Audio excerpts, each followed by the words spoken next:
Hello, everyone. My name is Vince Haley. I'm the Director of the Domestic Policy Council. I want to begin by thanking Secretary Kennedy for his leadership of the MAHA Commission and for his tireless work to improve the health of our fellow citizens. Secretary Kennedy, I would also like to thank you especially for your courage. Being a truth teller in Washington, D.C. is a very high calling, and you have clearly shown yourself to be a man made for the mission. To our commission of participants, thank you for your attendance today and welcome. Today is an exciting moment for policymakers, parents, and friends of the movement to make America healthy again as we release our second report. We are thrilled for this day because we share a common desire to build a healthier future for our children and our society. Nothing is more important than the health of our children, and we therefore recognize that we cannot accept the disastrous trends toward increasing childhood obesity, diabetes, neurodevelopmental disorders, and other indicators of poor childhood health. The president has cared about these alarming trends for a long time. In a 2023 campaign policy video, President Trump outlined the scope of childhood chronic disease crisis and demanded to know, quote, "What is going on?" He committed, if elected, to establishing a presidential commission to take the problem head on and find solutions. The rest is history.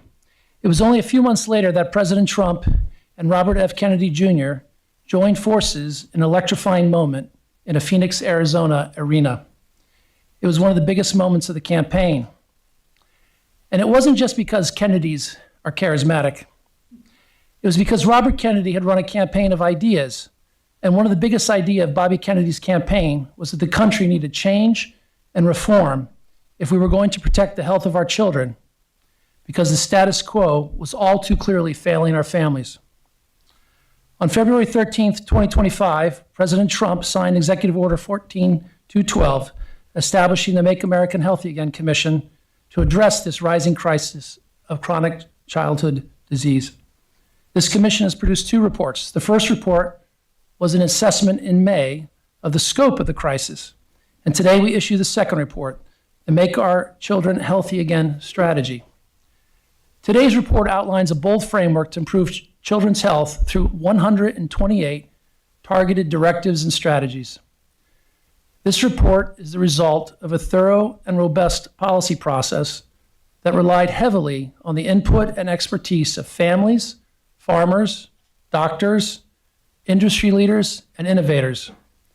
Our commission team met with over 120 groups at the White House, engaged MAHA moms directly, and received countless recommendations from industry and advocates that were thoughtfully considered. We also took an unprecedented approach to transparency throughout the entire development of this strategy. This strategy aims to create systemic change to protect and promote children's health through four key pillars. 1, driving innovation through research. 2, policies to realign incentives and systems. 3, increase public awareness and knowledge. And 4th, private sector collaboration. These four pillars are designed to address root causes and deliver transformative health outcomes for American children. We will now hear a bit more on how each commission member will play a part in carrying out these strategies into the future. But first, I would like to note that in the interest of the Commission's commitment to transparency, we have invited the press to cover this event today, including through a live stream. And one programming note for the media: President Trump will be taking the first follow-up action on a strategy contained in today's report at an event at the White House later this afternoon at 4:30 p.m. And now I'd like to begin by asking Secretary Kennedy to give opening remarks. All right. Thank you very much, Vince. And you talked about an initial interest by President Trump back in, and I saw a tweet back in June of 2000 that he did that was about specifically about the chronic disease epidemic. And I called my campaign manager, Amaryllis Fox, and I said to her, I could have written that tweet. And it was one of the, I had been campaigning a lot of the issues that President Trump and I were campaigning on were the same. A lot of the ideas that he had about war, about the forever wars, about the importance of restoring jobs in the country and revitalizing the American middle class. These were all my preoccupations. My biggest preoccupation was the chronic disease epidemic. We are now the sickest country in the world. We announced this week, CDC announced, that 76.4% of Americans are suffering a chronic disease. And my uncle was president, it was 11%. In 1950, it was 3%. And we're the sickest country in the world. We have the highest chronic disease burden of any country in the world. And yet we spend more on healthcare than any country in the world. We spend 2 to 3 times what European nations spend. We spend nearly as much in our country for healthcare as all the other nations in the world combined. And yet we have the worst health outcomes. We've lost 6 years in lifespan and longevity to Europe in the past 20 years. Our kids, our girls are hitting puberty 6 years earlier than historically. Our young men have sperm counts that are half of what they ought to be. They have testosterone levels that are half of what they ought to be. We have diabetes that is now endemic, not just epidemic, it's everywhere. 38% of teens are now diabetic or pre-diabetic. When I was a kid, it was 0. And the autism rates, which the president is particularly concerned with, have dropped from less than 1 in 10,000 in 1970 to 1 in every 31 kids today. So this is a national security issue. 8 out of 10 of our children, of our young men, cannot qualify for military service. It's national security, it's our economy, it's wrecking. This is an existential crisis for our country, and I'm so grateful that I work for a president that is willing to run through walls to stop this and to heal our kids. We have the most business-friendly president probably in history. There's never been a president in my lifetime that is more willing to challenge businesses when they overreach. It was more fearless about challenging entrenched interests in our society. And so many times I've had discussions with him about a certain injury or illness, and he'll say how unpopular it will be if we talk about the solutions, which are going to hurt certain businesses. And he said, I don't care. He says again and again, I don't care. This is children. We need to save the children. Well, I'm very, very grateful to work for him. I'm grateful that a lot of these 128 recommendations are things that I've been dreaming about my whole life. I've been working for in congressional campaigns and presidential campaigns for other candidates. And they get into office and they say, well, we just can't do it. A lot of these things are things that I never thought about. It came from our discussions. We met with 150 farmers and farm organizations. We met with every kind of stakeholder, with doctors, with patients, with just regular Americans, and with school teachers, with people who are deeply, deeply concerned about what's happening to our children. There's never been an effort like this across all the government agencies. We had historical, unprecedented cooperation among my agency, HHS, with Marty McCary and Jay Bhattacharya, all working hand in glove with each other, working with the other agencies, with Brooke Rollins at USDA, with the U.S. Trade Representative, with Lee Zeldin at EPA, and the other cabinet secretaries. And all of us are aligned. All of us are balancing complex issues with many, many diverse stakeholders. We're looking at economic impacts and health impacts and environmental impacts. And we're trying to make a policy that is going to work. And as I said, we have 128 recommendations. And I'm going to tell you about some of our wins that were accomplished, which are specific items in this report, things that we're going to get done before the end of the year. We have accomplished more already than any health secretary in history. And the accomplishments we're going to have by the end of the year are going to be historic and unprecedented, including removing harmful chemicals from our food, including the 9 petroleum-based food dyes. We'll either have removed them or have committed deadlines to remove them, defining for the first time ultra-processed food, the front of package labeling for ultra-processed foods, requiring nutrition and metabolic health courses in medical schools, something that is not happening except in a very limited way today, closing the grass loophole, improving food for our military, our schools, and our hospitals, updating water quality standards, including PFAS, removing Medicaid quality metrics to measure real health improvements through fitness and nutrition, working across the government to provide more assistance to farmers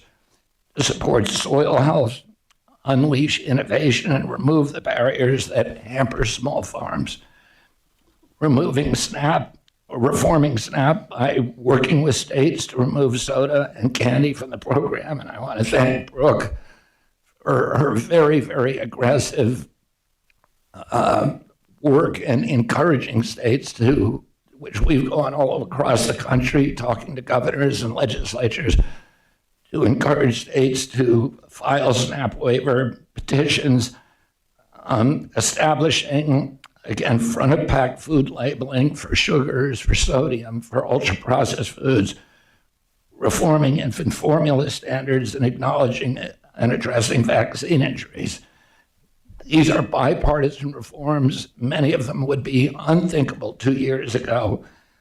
We are focusing narrowly on nutrition and metabolic health, food quality, cumulative exposures, gut microbiome, precision agriculture, and mental health. And we're doing all these things with each other cooperatively, and we're doing them very, very quickly.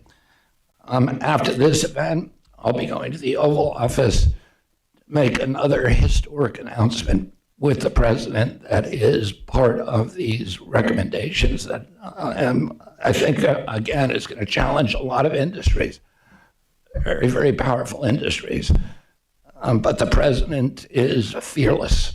So I want to thank Vince for your leadership on this committee, and I want to thank all of my colleagues in the cabinet, Heidi Overton and Callie Means, who played critical roles in putting this list together. And I want to hand it over to my colleague, Brooke Rollins. Well, thank you, Bobby, and thank you, Vince, and my other cabinet colleague, good friend Lee Zeldin, and everyone here today. It is another historic day, and I know we are really saying that quite a lot, but seemingly every day is unprecedented with continued aggressive and intentional actions to save America. And there may not be a higher calling or bigger priority than saving America through bringing health back to our men, women, and especially our children. It has been an absolute pleasure working with Secretary Kennedy and Administrator Zeldin's teams, along with so many other staff that are here. Our Chief of Staff, Kaylee Buller, is here, and so many of our USDA team that have worked so hard to get to this day alongside the White House teams and with Vince's great leadership and the teams over there. It's a pretty remarkable and historical collaboration.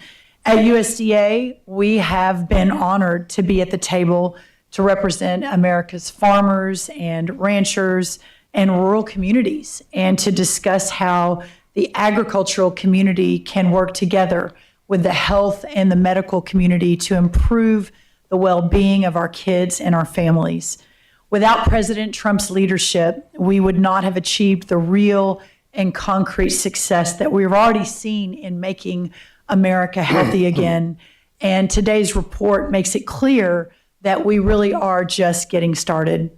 We're at a point where we must do something to correct the chronic health problems that Bobby so eloquently outlined and has done so for some time. When over 75% of America's youth between 17 and 24 years old are ineligible for military service because of obesity, poor physical fitness, or mental health challenges, you have not only a health epidemic on your hands, you have a national security epidemic on your hands. Over 350,000 American children have been diagnosed with diabetes. As MAHA moms, I consider myself one with 4 children, teenagers, as one of those MAHA moms across the entire country know.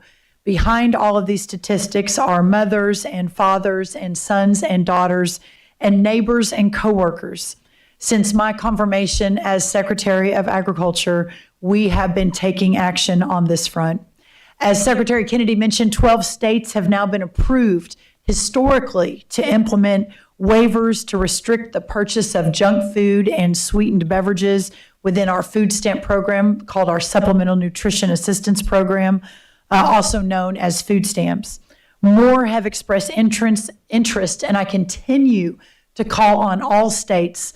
This was within the first hour of being confirmed and sworn in. We sent letters to every governor in America saying, send us your ideas. We have an epidemic on our hands. And all states, blue and red, to innovate and put the nutrition back in the Supplemental Nutrition Assistance Program. We've also been working very closely, and I have to give great credit to Bobby Kennedy. Whenever we have an amazing ag producer, like most recently our dairy processors, who will voluntarily stand up and say, even though it's probably not great for our bottom line, we are in on making America healthy again, and we will no longer have, and we will begin to remove artificial colors from all products sold to K through 12 schools for this school year. Some of America's largest and best known consumer brands have voluntarily committed and have begun removing petroleum food dyes from their products. This remarkable list includes Tyson Foods, PepsiCo, Smucker, Kraft Heinz, General Mills, Conagra, Nestle, and Hershey. I am also proud today to announce the issuance of a revised farm-to-school request for applications. This RFA takes multiple steps in support of USDA's initiative to put farmers first and to promote healthy choices, healthy families, and healthy outcomes. This year's opportunity streamlines the application process, supports expanding access for small family farms to markets, and infrastructure by facilitating connections to the child nutrition marketplace, which is a huge government-funded marketplace with the opportunity to really move the market. Furthermore, the grant program's commitment to educating children about the source of their food and support for agricultural education helps prepare our next generation of farmers. We are utilizing the depth and reach of USDA to make America healthy again. To date, we have purchased nearly $1 billion. USDA has purchased nearly $1 billion worth of fresh seafood, fruit, and vegetables from American producers through our Section 32 program. These foods are distributed to food banks and other nutrition programs across the country. We'll continue to actively work with Secretary Kennedy in crafting the dietary guidelines, which will be out very, very soon. And within those guidelines, we will be completely resetting and reworking what we suggest to Americans that has a massive, massive impact on how USDA distributes our programs. Federal nutrition advice must be sound, simple, and clear. These guidelines will prioritize whole, healthy, and nutritious foods, such as whole fat dairy, fruits, vegetables, and meats, and suggest limiting highly processed foods and those high in sugar. President Trump and our colleagues on the MAHA Commission know our current health outcomes, especially for our kids, are unsustainable, and that American farmers are at the heart of the solution. Chronic disease is a challenge in our country. Most American children's diets are dominated by highly processed foods filled with added sugars, unpronounceable ingredients, and additives. We know the American food system is the safest in the world, but now we must do what it takes to make it the healthiest in the world. As the proud representative of America's farmers and ranchers in Washington, second only to President Trump, I am so encouraged by the roadmap that this report presents today. It shows where opportunities exist to improve technology, research, and outcomes. America's farmers and ranchers dedicate their lives to the noble cause of feeding our country and the world, and in doing so have created the safest, most affordable, and most abundant food supply in the world. And now is the time to act. Using the power of the executive branch, the whole of government approach across our entire cabinet in the White House, USDA will continue to deregulate, to research, and to promote solutions that not only improve nutrition programs and their outcomes, but also regenerative agriculture practices and other conservation programs. USDA's upcoming regenerative pilot program is built to address on-farm resource concerns while also providing farmers with usable, outcomes-based conservation plans. Additionally, we will leverage existing funding from research agencies to produce applied science informing farmer decision-making on regenerative agriculture. It is a new day at USDA. Our farmers and ranchers know that I, and most importantly, President Trump, have their back and that their voices will be heard as we continue to promote the work of the Make America Healthy Again Commission. I want to thank President Trump, Secretary Kennedy, Administrator Zeldin, Dr. McCary, Dr. Bhattacharya for their leadership, collaboration, and teamwork, and the rest of the leadership here today. Thank you, and I look forward to answering any questions at the end of the reports. Thank you, Secretary Collins. Now we'll hear the perspective from the EPA, Administrator Lee Zeldin. Well, thank you, Vince. Making America Healthy Again was a mandate that we heard loud and clearly from the American public last November.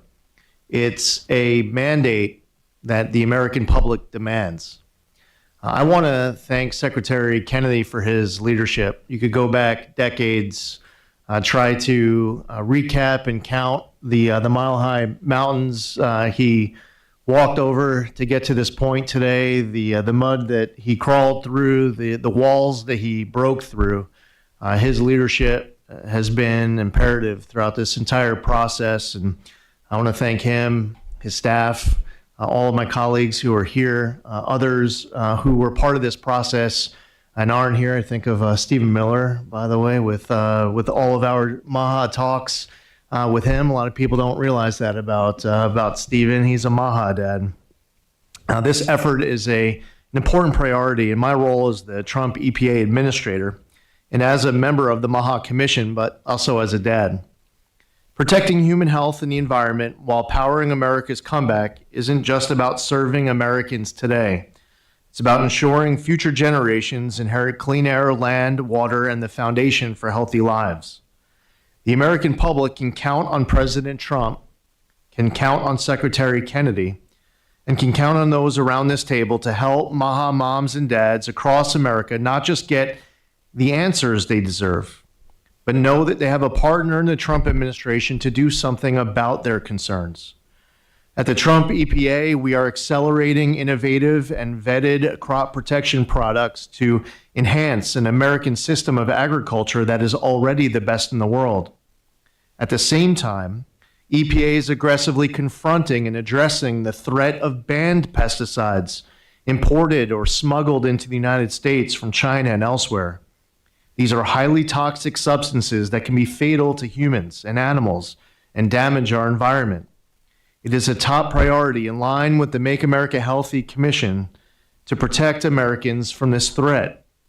This year, the Trump EPA rejected 6 herbicide products from Sharda CropChem because the company's applications had multiple errors, including wrong calculations, studies that didn't match the actual ingredients, and other data problems. When the EPA asked the company to fix these issues, they didn't respond, so the applications were rejected. We can ensure the safe use of the chemicals EPA regulates, not those illegally imported or otherwise proven to be dangerous. The safe use of chemicals is responsible for transporting, building, feeding, and powering the great American comeback. At the Trump EPA, to ensure more timely reviews, we are increasing scientific capacity in our Office of Chemical Safety and Pollution Prevention and Office of Water. We're also looking at new ways to use advanced technology and science to inform decisions. We are committed to ensuring all work conducted by EPA is consistent with gold standard science, including the work of our chemicals, air, and water programs. Together with USDA and in partnership with the private sector, EPA is working to advance precision agriculture. I've seen demonstrations in my travels throughout the U.S. using drones, computer-assisted spray technologies, and robotic monitoring.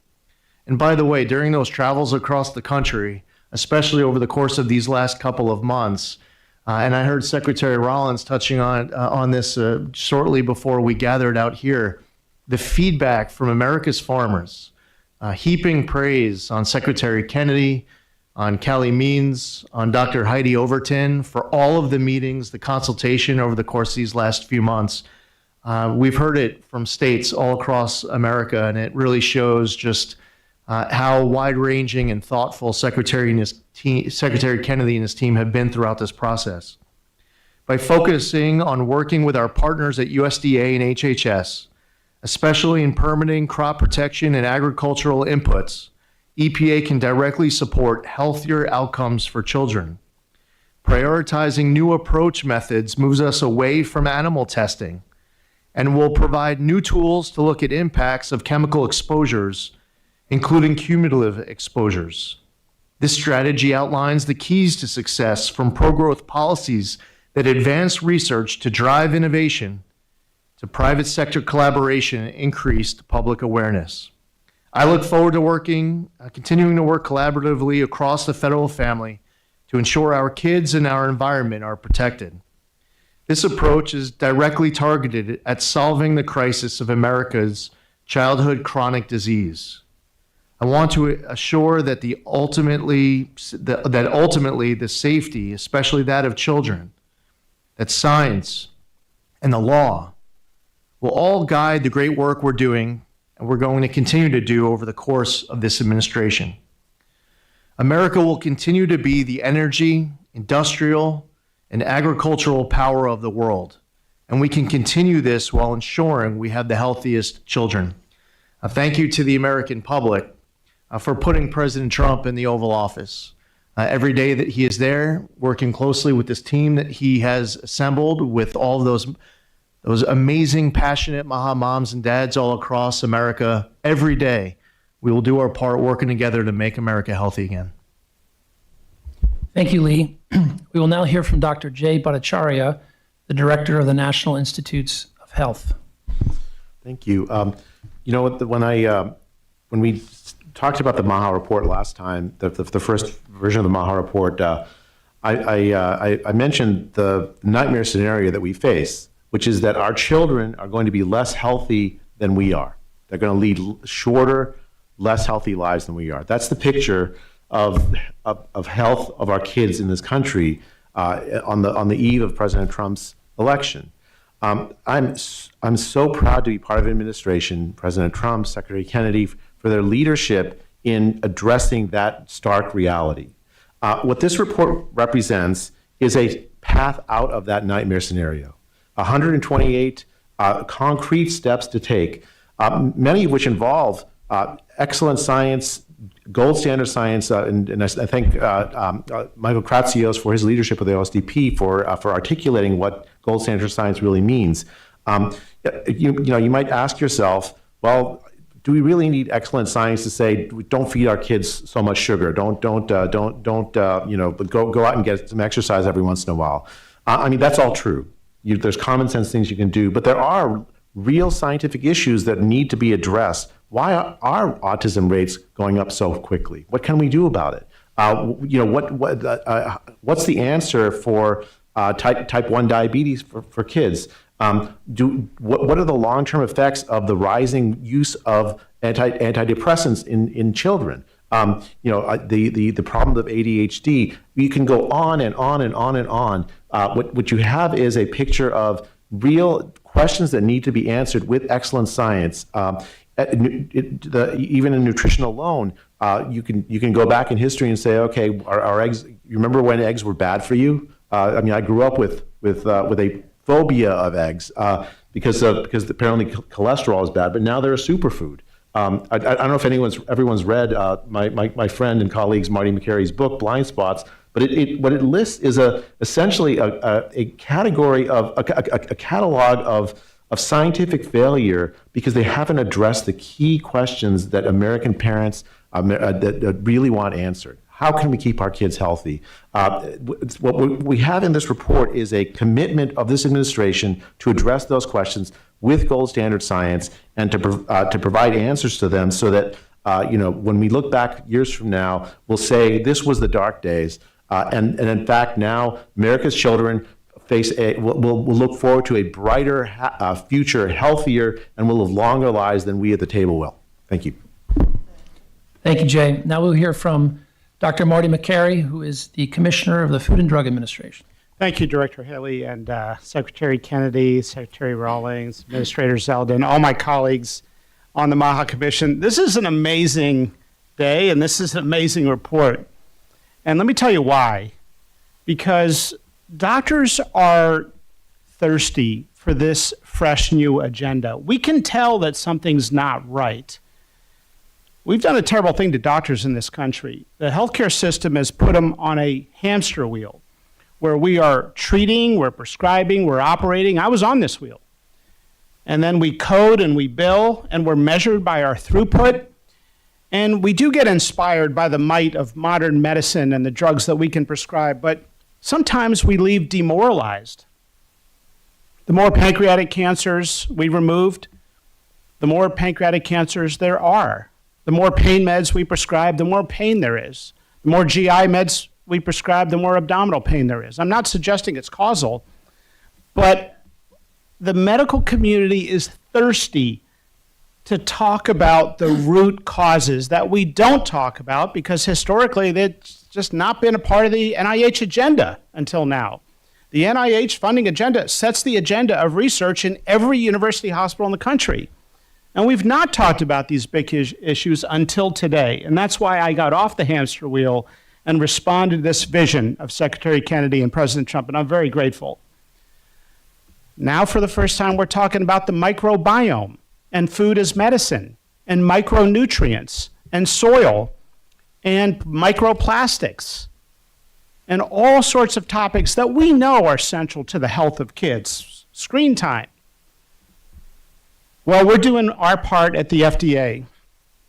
And I'm just going to run through a quick list of what we've done. I've been there 5 months, but we are doing everything we can to contribute to the MAHA agenda. On the food side, we've worked closely with USDA. We took the action on petroleum-based food dyes, approved natural dyes 4 already this year. Typically, the FDA would approve 1 or 2 every several years. We approved 4 in the last 5 months. Took action on the GRAS standard, changed the BRICS requirement for sugar with orange juice, allowing more American oranges to be used for orange juice instead of importing oranges as frequently as was required by this arcane regulation. Initiated a chemical review.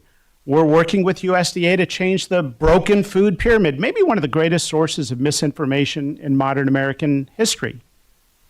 We're ending the 50-year war on natural saturated fat. Remarkably, schools by regulation are not supposed to have a certain amount of whole milk. That makes no sense scientifically. It's been a nutrition guidance by the government based not on evidence, but on dogma.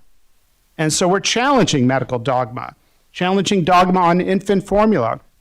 Another one of our big goals is to deliver more cures and meaningful treatments to the American public. And so we have taken action to reduce animal testing, to speed up the time for approvals in synchronization with EPA, also taking action to reduce animal testing. It's the right thing to do. We began a national priority review pilot. We're going to get decisions out in weeks instead of nearly a year. We're going to see amazing, meaningful treatments, I believe, in the next year and 2 years that are going to blow people away because of this new pilot program. We started a pre-check program to promote the domestic manufacturing of medications as a national security issue. We're ending conflicts of interest on expert panels. We are setting clear, transparent vaccine regulation for the COVID vaccine. We're using gold standard science and common sense. We've removed regulation for gene therapy, had an amazing roundtable on cell and gene therapy. Last week, we made all of our rejection letters public. If we don't accept a drug, the public deserves to know why. So for the first time in history, those letters are public, so the public can see it and keep us accountable. We are focused on rare diseases and incorporating AI. We are making adverse events disclosed on a daily, real-time basis. And we took action on concentrated fluoride for babies that is affecting the microbiome. And we're just getting started. We're also very focused on the opioid addiction crisis. It's not over just because there's other news. We have draft guidance for non-opioid pain medication that is going out tomorrow. We've taken action on 7-OH and opioid in most vape stores in America. We're calling it out, initiating the scheduling at DEA. We are talking about vape stores, trying to educate parents. We have now issued a number of statements on gas station heroin, and we are finally changing the label on OxyContin, which is long overdue. So with that, I just want to say thank you for the privilege of being a part of this incredible commission. I think this is an incredible day for the medical community in the United States, so thank you. Thank you, Marty. We'll now hear from Jim O'Neill, who is the deputy at the HHS. Thank you. All Americans deserve to be healthy, and we're going to get there. And this commission and this team of agencies is going to help us achieve the goal of making America healthy again. And I'm very grateful to President Trump for giving us that mandate and this commission. Under Secretary Kennedy, HHS supports rigorous science and radical transparency, and we need that everywhere, but nowhere is that more pressing or more valuable than at CDC. Over the past 15 years, sadly, CDC presided over rising chronic disease and flatlining longevity. And trust in our public health agencies collapsed. Together, we're working to refocus CDC to its original 1946 mission of protecting Americans from infectious disease. I don't think that's working. To do so, we must earn the trust of the public through integrity and radical transparency. We know chronic disease made COVID especially deadly because of the interaction between infectious disease and chronic disease.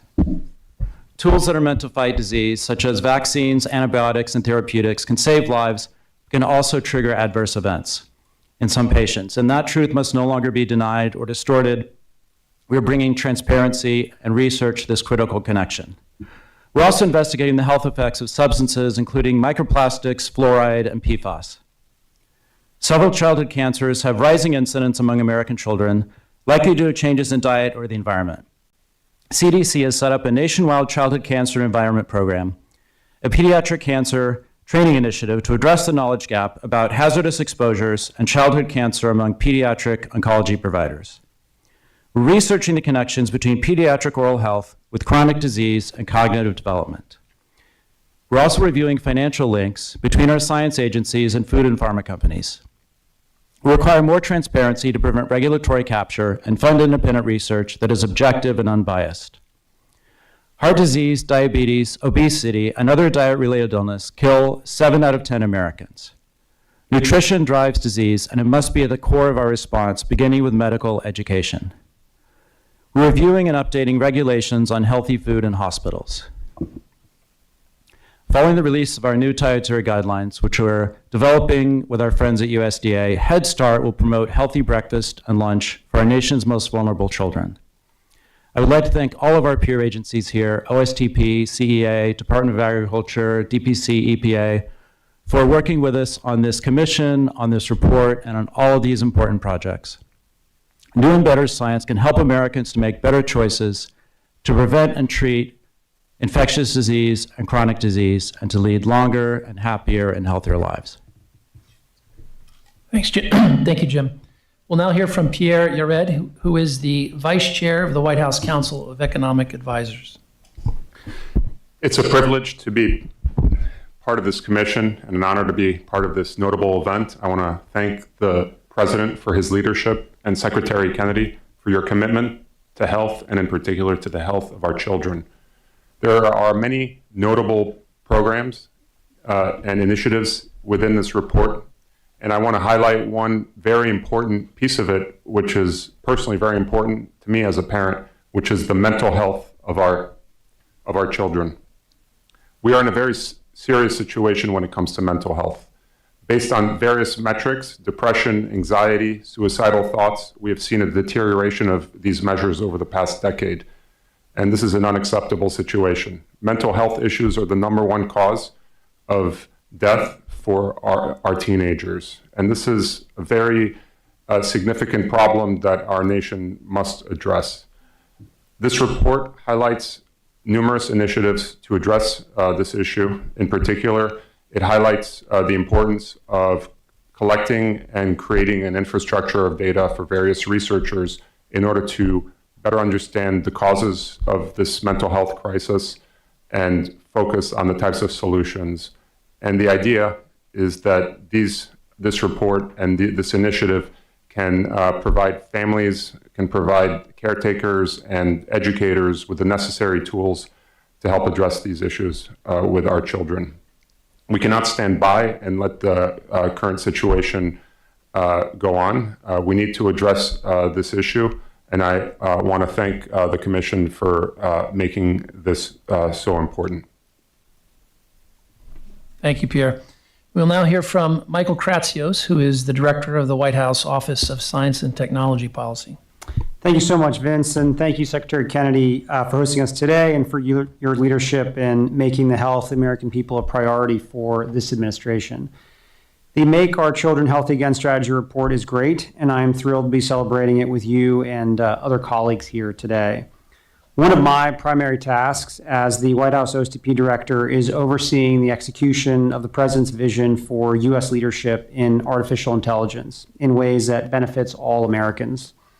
I am very thrilled that our MAHA strategy makes the integration of AI in cancer treatment a priority for HHS research. I truly believe that, trained on the appropriate data sets, the statistical pattern recognition that constitutes our cutting-edge AI models will revolutionize early diagnosis, personalized treatment planning, real-time health monitoring, and preventive care in ways that will really transform patient outcomes for Americans of all ages, but especially for America's kids.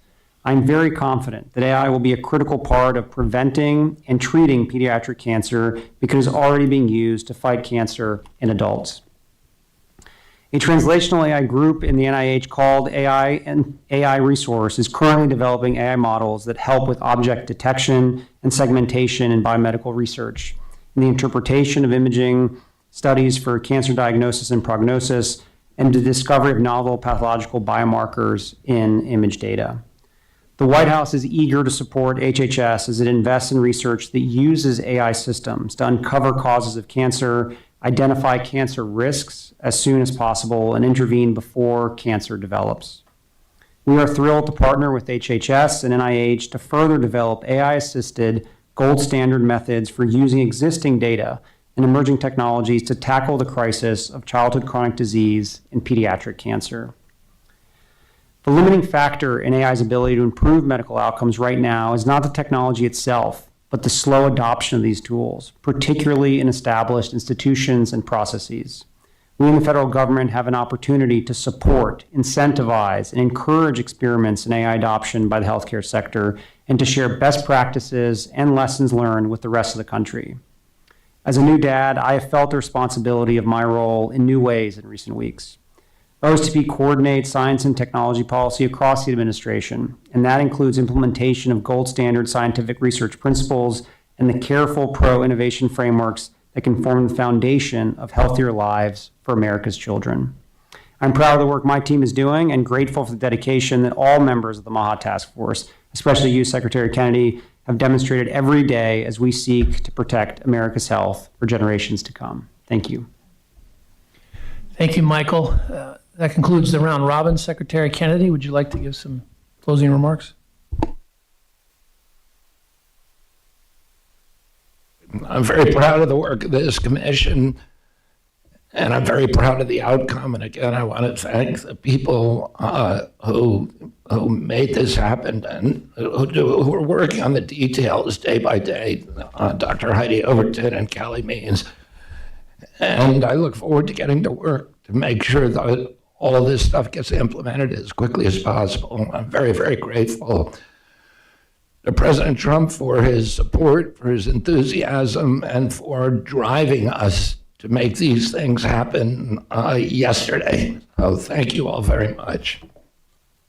I think at this time we're going to take some questions. Is that right, Stephanie?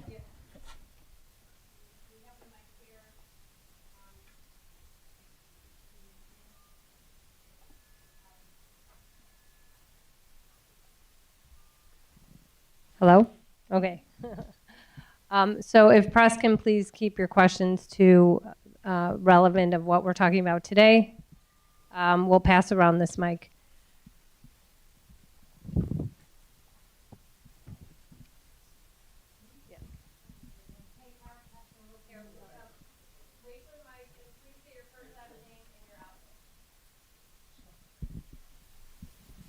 Hey, Kara Castronova from Lindell TV. And my question is, are there any educational programs planned for children in schools to educate the next generation on food safety? Because so many kids think that alleged food, food that's marked as healthy is actually healthy when it's not. And that's something that I really noticed. Is there any planned collaboration with the Department of Education on possibly visiting classrooms and working with the next generation hands-on in a classroom setting? Yes, absolutely. We're actually going to use the President's Council on Sports, Fitness, and Nutrition to partner with the Department of Education, HHS, USDA on a Healthy Schools campaign that will provide that education in our schools starting this fall.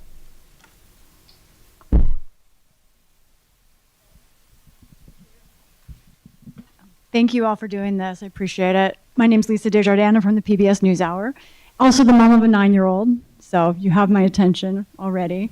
2 questions. One, pesticides has been something that you've mentioned as a concern. You mentioned the 6 pesticide applications that you rejected.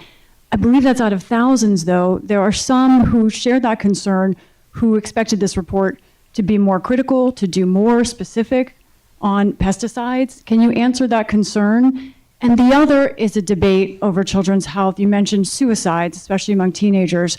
There is a debate over mental health and firearms in this country and the impact on children's health. Was there ever discussion of looking at firearms and the health of our children related to that? So those 2 questions, pesticides and firearms. Thank you.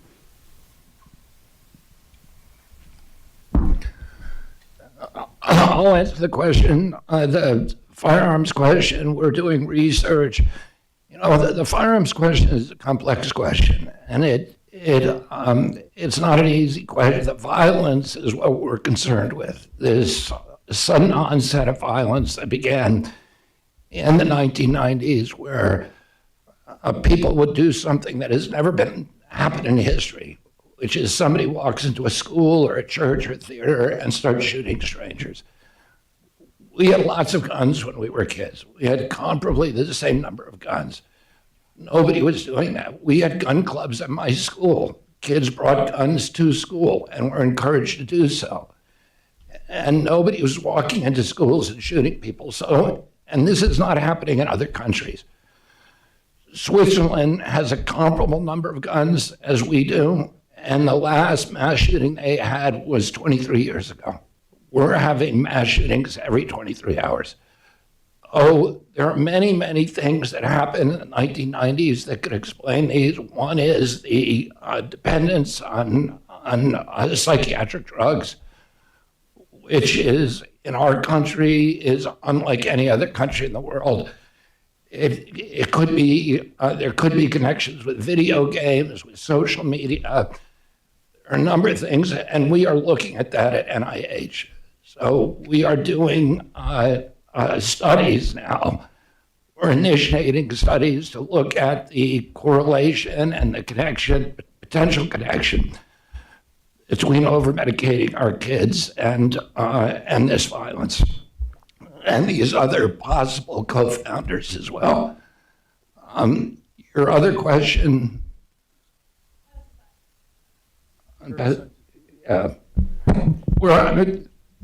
you want to answer later? EPA is committed to using the best available science, and you heard that from a number of our speakers today, the importance of seeking out the gold standard of science. As I covered during my remarks, we are concerned from an enforcement standpoint, the use of illegal pesticides, the importing of pesticides into the country, and working with other partner agencies to crack down on that. You heard Mr. Kratsios talking about AI, and I'm grateful for his leadership on that front. We're incorporating important IT upgrades and AI upgrades inside the chemical office. We inherited a backlog in January of 14,000 pesticide reviews. That was the backlog. 500 in the new chemical reviews. One of the needs on top of updating the IT is also to add scientists to the chemicals office, which we are doing. We are increasing the bandwidth and capacity inside of that office. I also touched on my remarks with regards to precision agriculture. Just about a week and a half ago, I was at San Diego State University, where they were showing off their first in the nation precision agriculture program, which is now being replicated at universities elsewhere around the country, training up that next generation of farmers. It's very important, not just economically, but also for health, safety, environmental reasons, for these farmers to be able to utilize these new technologies, which are expensive. But the biggest hurdle, the biggest obstacle that is being encountered is just the need for more advocacy and education of the infrastructure that is out there, the innovations that are out there.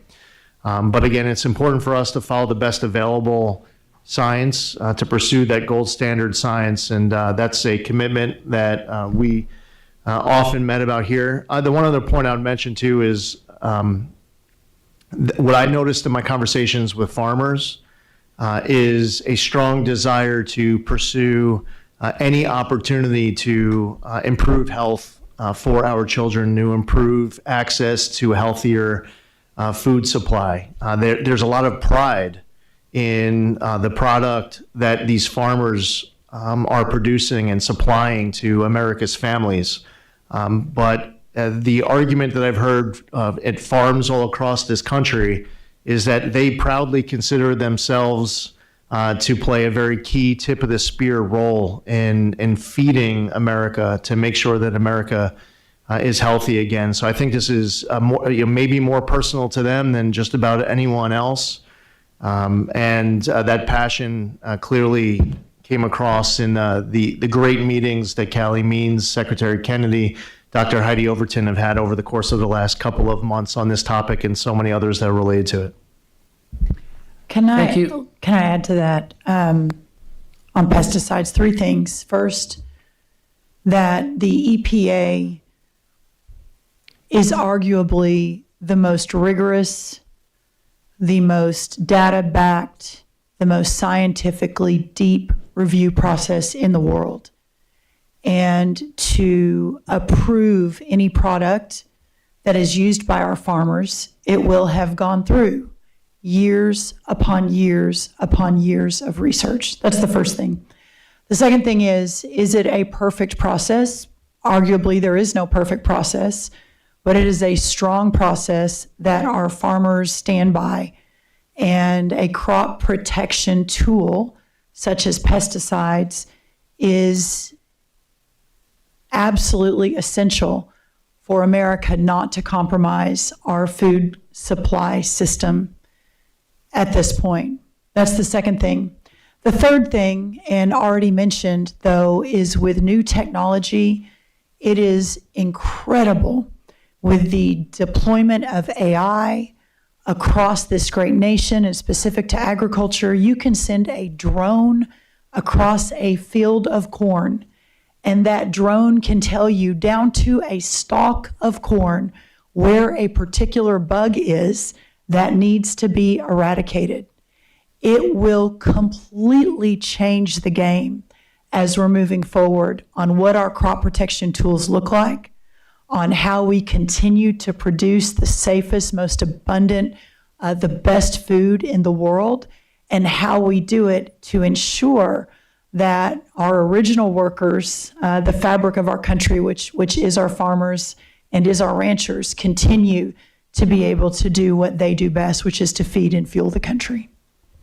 Thanks. To the reporter who asked the question, if you draw your attention to page 4, advancing critical research, there's a heading, cumulative exposure, which gets at your question and your concerns as a mother of a 9-year-old. And if I could invite Jay or Dr. Marty to just mention this research framework and how important this cumulative exposure investigation is. Yeah, so part of the NIH is the National Institute for Environmental Health Sciences, and it's devoted to specifically the question of how chemical exposures and other exposures are linked to human health. The National Toxicology Program also is also devoted to that, and it's a central part of the MAHA agenda. As Administrator Zeldin said, we're applying gold standard science to get answers. The goal isn't to just willy-nilly say you can't do this or you can't do that, but to get like excellent science devoted to questions about what pesticides are associated with bad outcomes in human health and what aren't. And so that to address these complex policy questions about how to have a food network of this country that supports the health of the country while allowing farmers to still remain the most important productive force in the world for nutrition.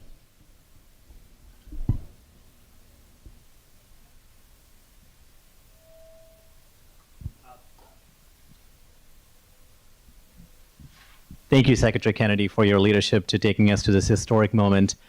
My name is Patrick Carriel. I'm with the MAHA Institute. I have a question. In the report, it talks about the build of the Administration for Healthy America as a way to unify prevention-focused programs across HHS. I was curious if you can share a little bit about the timelines and also how would you view the success of that overall program? Well,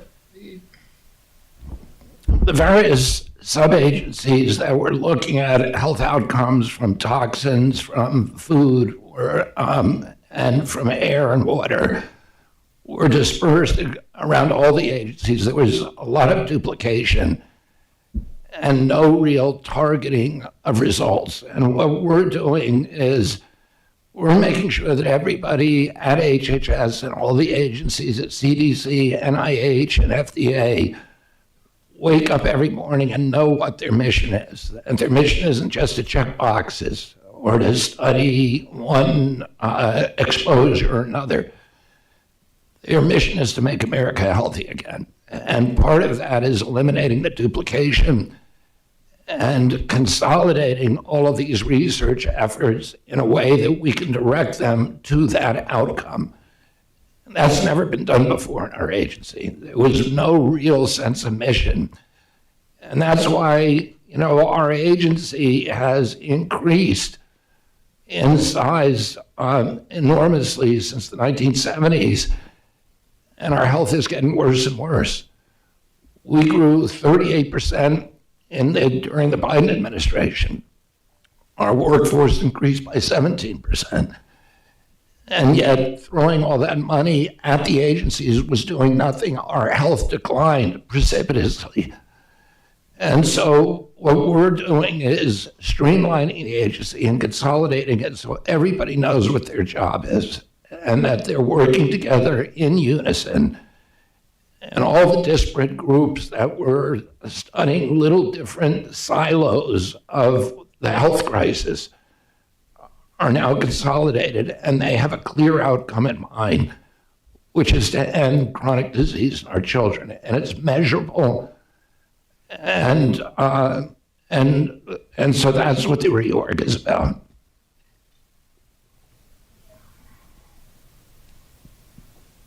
Are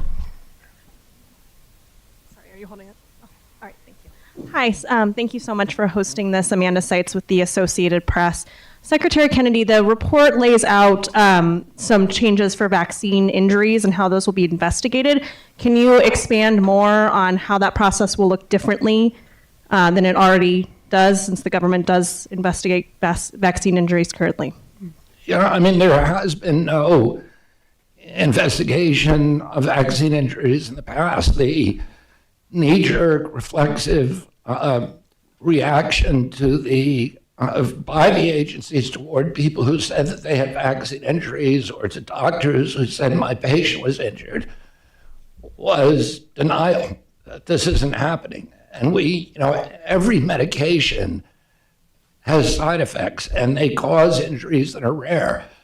The people who are injured deserve the same kind of care and consideration that we give to anybody who's injured in this country. And, we have thousands of reports to VAERS, the Vaccine Adverse Event Reporting System, of people who say that they got a vaccine injury. One of the things we've learned in our investigation is that about 80% of the people who contact the Vaccine Adverse Event Reporting System, because they've made it so difficult to report a vaccine injury, that they give up before the vaccine injury, before reporting it. Doctors are discouraged from reporting it. They're not compensated. It takes them about 30 minutes on average to report an injury, and they're not compensated for it. And they also have disincentives from reporting it. We're changing the system. We're going to make sure that there's a system. Right now, the CDC's own study of their only surveillance system, their study of it in 2010, found that it collected fewer than 1% of vaccine injuries. It's collected over 99% of vaccine injuries go unreported. And CDC actually developed a machine counting system in 2010 that was collecting 90 or 95% of vaccine injuries, but they shelved it. And they kept this old system that everybody has recognized has been broken for 50 years. It's never worked. And because vaccines are the only medication or medical product that is exempt from pre-licensing safety testing, it's very important to have a post-licensing surveillance system where you're going to see the vaccine injuries. Under the current system, most of those vaccine injuries will remain invisible, and we will not be able to understand the risk profile of those products and do something about it. None of the people who reported injuries are ever followed up with. We're going to start following up and find out what kind of genetic vulnerabilities, what kind of other vulnerabilities they have. We are recasting the entire program so that vaccine injuries will be reported. They will be studied, and that individuals who suffer them will not be denied or marginalized or vilified or gaslighted. They will be welcome, and we will learn everything that we can about them so that we can improve the safety of these products.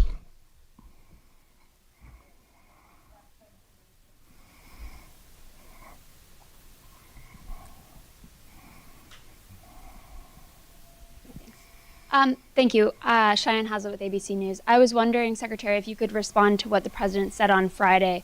On the same note here, he said there are vaccines that just work, pure and simple. I was wondering if you disagree with those comments he made on Friday, and if you could tell us more about your plans on the host of vaccines outside of just the COVID vaccine, if you have plans to change any of the rules around those vaccines and access to them. There's a committee, the Advisory Committee of Immunization Practices, is reviewing the science on every vaccine. They're reviewing the reports in the Vaccine Adverse Event Reporting System and in the scientific literature, and they will be reviewing vaccine recommendations. So, that is something. There's a panel of experts. It's going to meet again, I think, on September 18th, and they're going to do a real gold standard scientific review.